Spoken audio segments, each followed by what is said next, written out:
зиёда аз 6000 адад чунин техника насб карда мешавад. дар паласаи дуюм ё ки дар паласаи сеюм мошин манъ мекунанд ному фамилия иваз накунед ва сафар накунед. салом ба ҳама тамошобинони барномаҳои Сорбон Сафаров. Тамошобинони азизу гиромиқадр, оиди камераҳо ва радарҳои наве ки дар шаҳри Душанбе насб шудагиянд суҳбат мекунем. ҳатман дар видео лайк монед ва то охирша тамошо кунед. дар ҳамиҷа як нафара барои шумо тавсия метиҳам аз шаҳри Москва агар нафарҳое ки бихоҳед ба границаи Қазоқистон сафар кунед, рақамҳои рӯи экранда занг бизанед, бо нархи арзон шуморо ба границаи Қазоқистон мебарад. мавзӯи асосиро шурӯъ мекунем, баъдан саволҳоро мехонем. камераҳои автоматӣ ва радарҳо ба кор медароянд. тақрибан як моҳ пеш буд ки камераҳо ва радарҳо дар чандин ҷойҳои шаҳри Душанбе насб шуданд ва фаъолият намекарданд. акнун оиди фаъолият карданашон информатсияи офиtsiални пешкаши шаҳрвандо гардид. шурӯъ аз 20 июни соли равон дар шаҳри Душанбе камераҳои автоматӣ ва радарҳои дар роҳ насбшуда ба фаъолият оғоз хоҳанд кард. тавре ки дафтари матбуоти вазорати нақлиёти кишвар хабар додааст, таҷҳизоти номбурда 5 намуди вайронкунии қоидаҳои ҳаракат дар роҳ, аз ҷумла баланд кардани суръати ҳаракат, набастани камарбанди бехатарӣ, таваққуф дар хатҳои дуюм ва сеюм, баромадан ба хати муқобили ҳаракат, монеа эҷод кардан ба ҳаракати дигар воситаҳои нақлиётро сабт мекунад.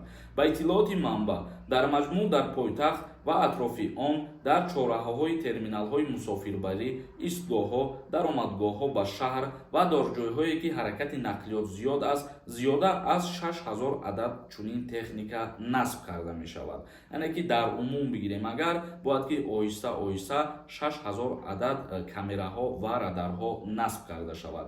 5 намуд вайрон кардани қоидаҳои ҳаракат дар роҳа насб мекунанд ва нисбати ронанда ҷарима таъин мекунанд.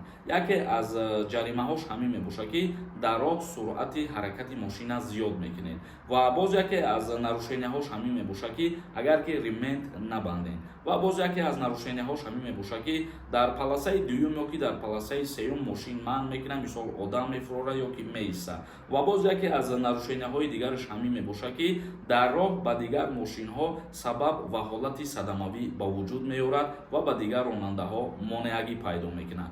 ин намуд мақсад нарушенияҳоро насб мекунад ва баъдан ҷарима таъин карда мешавад. нисбати ҷарима пулиш чӣ қадар мебошад, ҳамин 5 намуд штрафе ки мо гуфтем, нархаш омадагӣ нест ва гуфта шудагӣ нест, лекин гуфта метонем ки аллакай аз рӯзи ана ҳамин 20 и камераҳо ва радарҳо кору фаъолияти худшона сар мекунанд ва ба ҳамин хотир қонуну қоидаҳои ҳаракат дар роҳа бояд ҳар як ронанда риоя кунад. дар ҳолати риоя накардан ронандаҳо ҷарима пардохт мекунанд. тамошобинони азиз ва гиромиқадр, акнун комментарияҳои шуморо хонда ба саволҳо ҷавоб мегардонем, бодиққат бошед. як кас нависондаи салом акаи Сорбон, ҳамин барои мошина сиёҳшиша кардан, агар дар роҳ гаӣ биқапанд, штраф мекунанд ва ё тибқи кодекси ҳуқуқ вайронкунӣ ҷавобгарӣ дорад. вақте ки дар роҳ корманди бозрасии давлатии автомобилӣ дар ҳолати тафтиш кардани ҳуҷҷатҳои шумо тасдиқ мекунад ки шумо ҳуҷҷати оинаи сиёҳшиша надоред ва мошини шуморо гирифта ба штрафплощадка мебаранд, дар уҷа ҷарима пардохт мекунед. як кас нависондаи салом акаи Сорбон, дар ҳамин вақти аблава аз Россия биёй, дар аэропорт меқапанд, хизмат мебаранд. бародари азиз, ҳозир ягон намуд даъваткунӣ ба хизмат нест, ба анҷом расидагиай ва фикр мекунам ки худат мумкин бехабар будаед. тақрибан як моҳ мешавад ки вазорати мудофиаи ҷумҳурии Тоҷикистон нашрия баён карда буд ва гуфта буданд ки нақша пурра ба анҷом расидагиай. як кас нависондаи салом Сорбон, запрет чанд сола мешавад?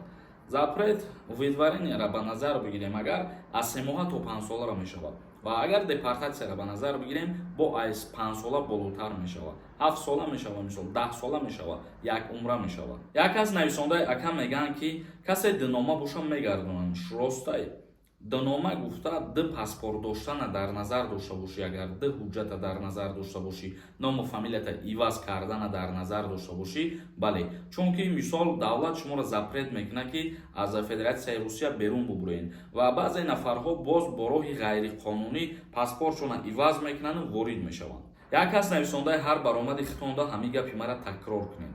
чашми душманотона кур кунад, гӯшошона кар. касе ки сухани бад менависонад, мо ҳаволаи ба худованд меспорем, аҳамият наметиҳем. як кас нависонда ассалому алайкум акаи Сорбон дар мигратсиони работа нависта шудааст. Тоҷикистон сафар кунем депортатсия намекунанд.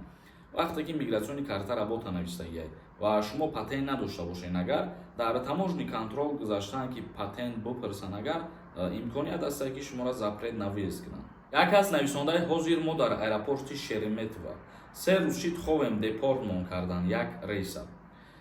ба ҳамин хотир бо эҳтиёт бошен. вақте ки ба Федератсияи Русия сафар мекунед, мо гуфтем ки чӣ чизоро бояд бидонед. ҷои кортона аниқша бояд бидонед, ҷои зистона бояд бидонед.